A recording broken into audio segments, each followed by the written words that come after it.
Happy Monday, chikan mga kapuso! Mula sa prank lang, ngayon nag-debut na bilang professional wrestler si Rocco Nacino. Underdog man, ipinakita niya ang galing bilang mixed martial artist at jiu-jitsu athlete. Ang knockout move ni Rocco, panoorin sa chika ni Aubrey Carampel.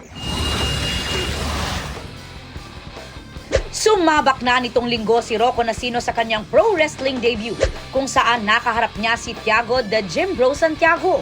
Sa intro pa lang, mukhang underdog na ang Kapuso star dahil di hamak na mas malaki ang kalaban. Pero di raw basta-basta patatalo si Rocco sa mala David versus Goliath match. Mabuti na lang daw at trained si Rocco as mixed martial artist na isa ring jiu-jitsu athlete.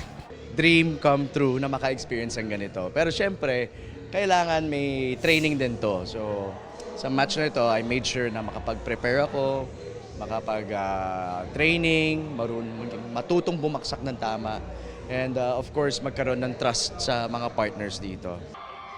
Sa huli, winner si Rocco na tinalo ang kalaban sa kanyang frog splash move.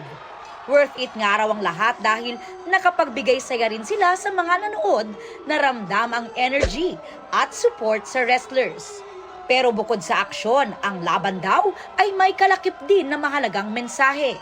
Pinakita ko na kailangan natin mag-stand up sa mga bullies. Huwag natin hayaan na tapak-tapakan nila yung pride natin, ang dream natin. Kaya kanina pinakita ko ang redemption sa pag-stand up sa mga bullies. What started as a prank para sa kanyang misis na si Melissa, nauwi nga sa real wrestling match. Ano naman kaya ang reaksyon ng kanyang misis? Uulit pa ba siya? Panay sabi niya, last mo na yan ha.